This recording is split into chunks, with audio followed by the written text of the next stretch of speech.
J.W. McCulloch entered the American whiskey industry as an employee of the International Revenue Agency, collecting taxes in the Owensboro, Kentucky region in the late 19th century. The Owensboro region of Kentucky rivaled Bardstown, Lawrenceburg, Frankfort, and Louisville for both quality and quantity of distilled spirits produced. McCulloch felt that he knew enough about quality whiskeys being produced that he could make a top-notch whiskey for himself. In 1891, McCulloch introduced Green River whiskey. He built a distillery in Owensboro, made whiskey, and started advertising. Green River quickly became the most advertised whiskey in America. McCulloch focused upon two themes in his advertising. The first was the front side of the label, featuring a horseshoe, and the slogan, "The Whiskey Without a Headache." The other theme was a piece of bar art, featuring an African-American man leading a heavily laden mule and holding a jug of Green River whiskey. The slogan, "She was bred in Old Kentucky." McCulloch also entered his whiskey in as many competitions as he could. As soon as 1893, Green River whiskey won a medal for excellence at the World's Fair in 1900. Green River won a gold medal for quality at the Paris exhibition in 1905.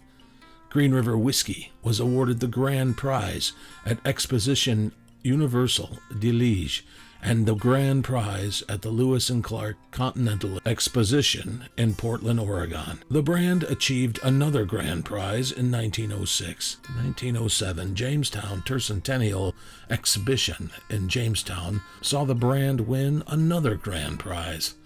At each of these events, McCulloch placed displays of the brand, furthering the market exposure of his whiskey. However, the year 1918 was a disaster year for Green River whiskey. First, wartime prohibition forced the distillery to stop making beverage alcohol in order to produce high-proof alcohol for the war in Europe. Then a fire destroyed the warehouse containing the aging barrels of Green River whiskey. Even though the war ended in November of that year, the wartime prohibition was extended until the 18th Amendment was passed in January 1919. So the distillery had no chance to rebuild the warehouses and replace the aging whiskey. Prohibition forced the distillery out of business. After the repeal of Prohibition, the Green River trademark is picked up by the Old Time Distilling Corporation.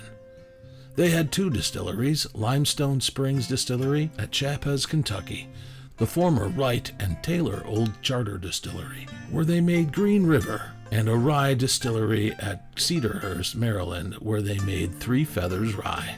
They used the fact that Green River was so well advertised before Prohibition to their advantage. They had to change the slogan, "The Whiskey Without a Headache," to "The Whiskey Without Regrets." Changing in regulations made the medical claims and advertising whiskey a forbidden subject. The company sold out to Schenley in 1940. Schenley picked up the brand but turned it into a blended whiskey during the war. After the war, the brand became a regional brand for Schenley, and by the end of the 1960s, it was no longer in the market. Schenley became part of the United Distillers in 1989, and when United Distillers was looking for a brand to sell in the opening markets of Eastern Europe, they looked at reviving the Green River brand. However, surveys showed that the name Green River had a negative connotation in these markets because of rivers polluted during the communist regimes of these nations. The Green River brand was shelved, and United Distillers went with the James E. Pepper and the RX bourbons for those markets, but soon abandoned even those brands. After Prohibition, the old Green River Distillery was purchased by the Medley family and was the home of their distilled spirits. When the Medley Distillery and brand were sold to Glenmore in the 1980s, the distillery was mothballed and sat idle. Charles Medley was able to purchase the distillery from the United Distillers in the 1990s, but never was able to distill whiskey there. He eventually sold the distilleries to Angostura, who then got caught up in the financial crash of 2008. The distillery changed hands again and became the OZ Tyler Distillery for a brief time. Today, it is returning to its origin and being renamed the Green River Distillery, and has started making Green River whiskey once again.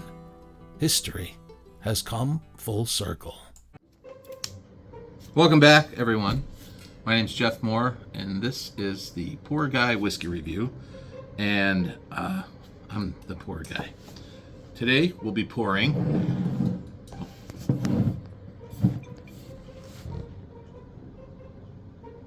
Green River Wheated. So I'm a big fan of Green River. I'm just going to say that right off right from the kickoff. I love Green River stuff. To me, they just know what they're doing. They do a great job. This is a 90 proof offering, and it is I guess probably the only one of the series that I haven't tried, or if I have, I don't remember it, which makes it even better. All right, so why don't we get to pouring? As you can see, I might have had a little taste earlier just to make sure it was safe to get in the pool. Alrighty. Yeah, so I think they have like 4, maybe 5 different offerings. All right, so this is their wheated, and it's very interesting. I can read a little bit off the back. It definitely looks to have been something that I'm not even going to get into it. All right, so let's go to the legs. The legs.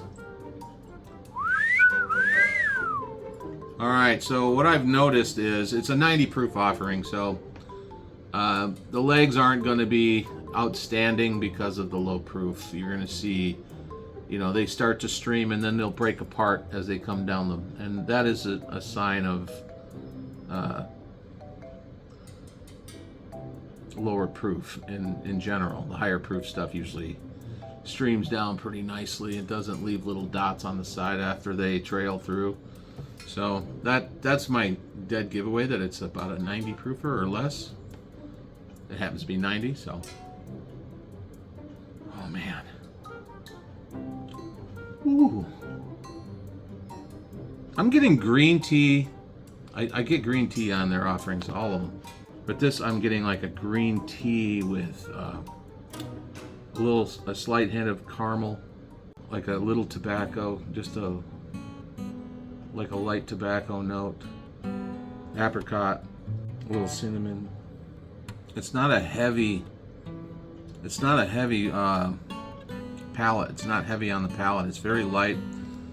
There is a little pepper note in there that is super light as well, that kind of coats your tongue and kind of blends in. That's when you start really getting the sweet tea, the tobacco, and a little bit of citrus, almost like a candied apricot or something on the back of the palate. Everybody's palate's different. This would be a really nice offering, say if you're getting somebody interested in bourbon or whatever and you want them to try something. This would be pretty good. It's not real hot. It does give you a little, that Kentucky hug for sure, but it's not pronounced. It's not, it doesn't make you wince like, oh, wow, and I gotta put the fire out. That's not the way that is at all. Not in this one. Not for a 90 proof. But for a non-drinker or a non-bourbon person, it might be. I could sip this all night by the fire. It is really, really nice. It would go great in a drink. And I bought this at BWP Liquor in Lake Delton. Shout out to Jen and Jennifer. Both are wonderful to deal with. I like going there. They have a great selection. They have this. They actually have all, I think there's 4 of them. They have 4 different ones there on an end cap. So there's plenty of them there. I'm willing to share. So if you get a chance, get out there and get you one. I'm Jeff Moore. I'm the Poor Guy, and you're watching the Poor Guy Whiskey Review. Thanks for letting me help you make all of your poor decisions.